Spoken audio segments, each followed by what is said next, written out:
Ever wonder what makes inns green, blue, pink or brown? Stay tuned to find out.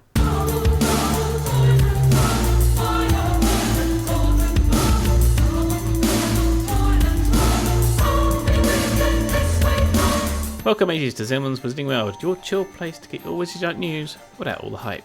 Been reviewing a few things on the channel while we're here, and I'm thinking that I'm going to try and do some more vloggy stuff, because I find a lot of my stuff I'm doing in the studio here, and yeah. And the reason why I haven't done it out the studio is because my camera is huge. It takes a lot of effort. I don't want to carry it around every day in case I come across something. So I've been working on a little summon using the GoPro, and recording audio to my phone using my lapel mic, and it seems to work, so prepare for an experimental video coming soon. But today we are talking about in colours and what makes in colours the colour they are in. This research is not done by me, this is done by Brock the Viking on Reddit. A great piece of work done by him. We kind of assumed it had something to do with these cells, because a lot of things in Pokemon Go have things to do with cells, and they're very similar pieces of software. So in order to understand this theory, we need to know a couple of things. One is cells.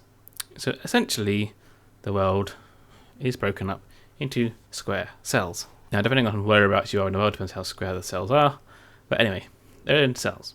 Now, these cells are called S2 cells, and these cells are split up. And they split up again, and split up again, and these are the levels. So you have level like 5 and 6 or whatever, and we are looking at level 15. Here is a level 15 grid of the area I play in. Now this map also has all the inns in my area and their colours. It's got a greenhouse and a fortress showing as well. Now this map is also very handy, not just for this exercise, but also for things like showing you a community map of where all your inns are, and you can coordinate community days and stuff. So it's a very handy thing to have. Check out the link below in the description for a link to it. Okay, so this is how the theory goes. We look at the 8 adjacent cells around the inn in question. So we have a cell in the middle, and we look at the 8 around the outside. We add up all those inns around the outside, and then divide them by the number of cells that have inns. So it's the average amount of inns with the cells that have inns in. We now take that number and we add it to the number of inns which are located in our center cell. Now this produces a number. The way it goes is if the number is 5 or less, the inn is green. If it's between 5 and 9, then it's blue. If it's between 9 and 14 or 15, we're not quite sure yet, then it's pink. And then if it's 14, 15 over, it's brown. Now where I mainly play, it's green and blue inns. So as far as I'm aware, it holds up. And some people have replied to the Reddit saying it holds up for their areas. So a few people have submitted some evidence around their way as well.